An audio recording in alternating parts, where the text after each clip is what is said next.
The Democrats have to know what they're about. People keep saying, no, they just need the messenger. No, I grew up in that party with some of its greatest features and players of all time.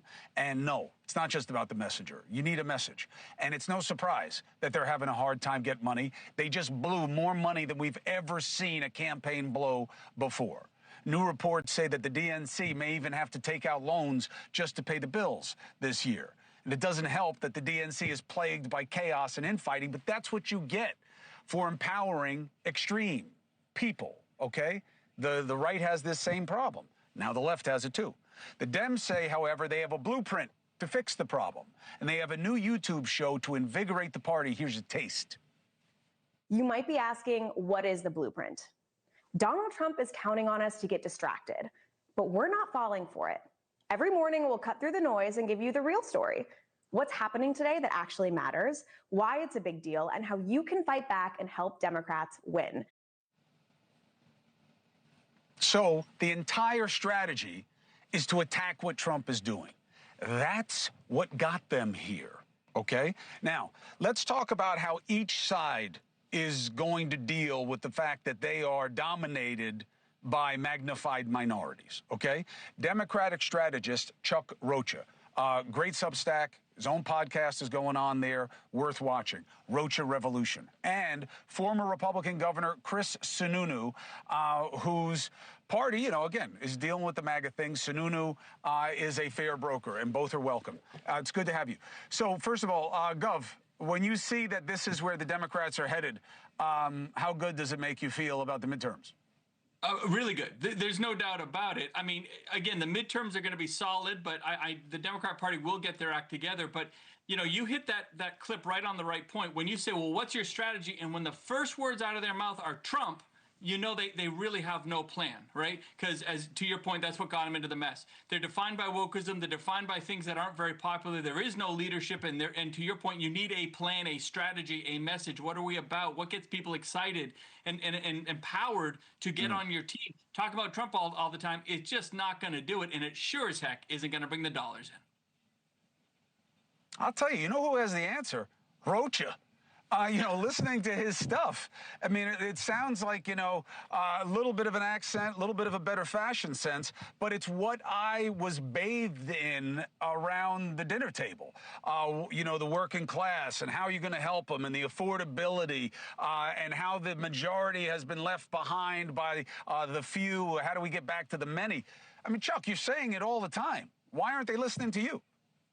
Well, I think we understand that in both parties, especially with Democrats, and I'll talk about my own party, is controlled by a small group of people who control all the elections across the country. They determine the message. To your point, they determine the structure of the party and the way that they are delivering this stuff. That's why everything looks a little inauthentic. It looks a little flat. It don't sound like the way regular folks that I grew up with talk. You don't have to have an accent like me. I know I talk funny, but people in East Texas where I grew up, this is how they talk. And I have worked on it. It used to be a lot worse than this. We have to actually show up and have a conversation about what's different. Sure, Donald Trump is crazy. Donald Trump is all these things, but what are we? You have to do both of those to win elections. I've been doing this for 37 years. I will promise you, I've won more elections than I've lost because you have to define the other side. We've walked away as a party from where the roots were of why I joined it in 1989. It's because I was told this is the party of workers because I was a factory worker and they were the party of the country club and the rich people. And we've let them steal our message and now they're stealing our voters.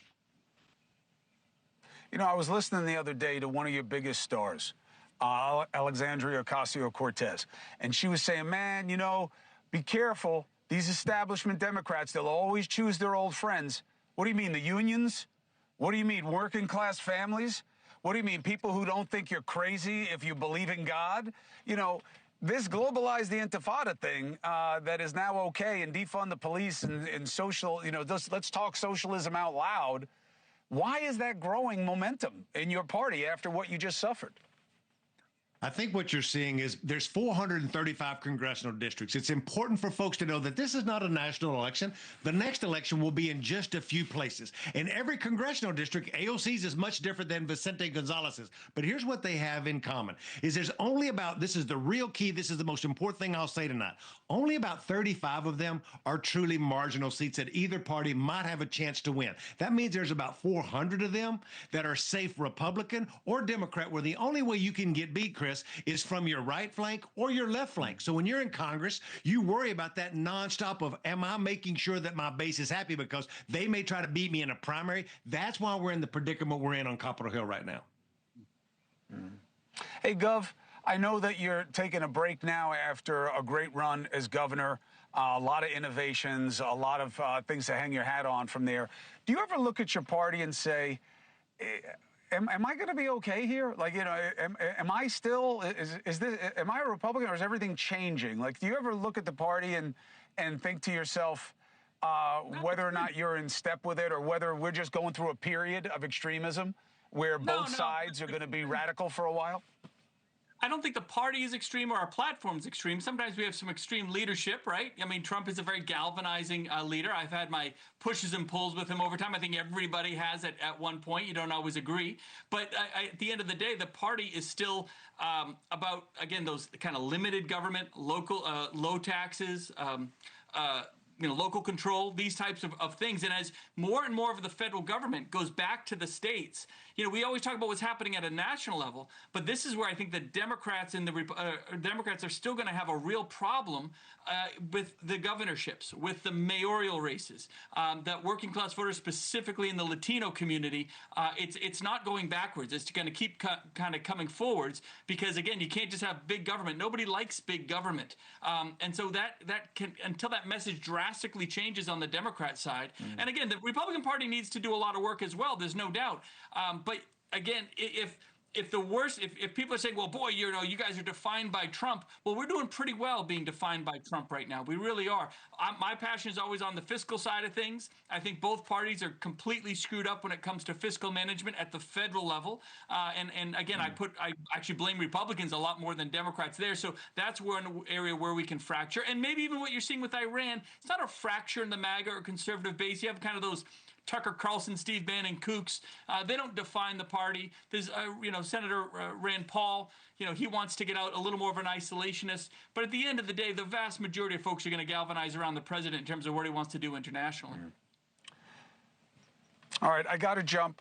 Fellas, thank you for the food for thought. Only difference I would have is I don't think galvanize when I think President Trump. I think polarize. And I think the opportunity is somebody who can focus on the majority and get back to common concerns instead of what makes everybody so scared of one another. I think there's an opportunity in that. I just think it's harder to do than to scare people. But I appreciate your perspective, Gov. You're always welcome here to make it. Chuck Rocha, same. I don't think you sound funny. But then again, everybody says I sound funny. Thank you for watching. Subscribe below and download our NewsNation app right now on your phone, and you will get fact-based, unbiased news for all Americans.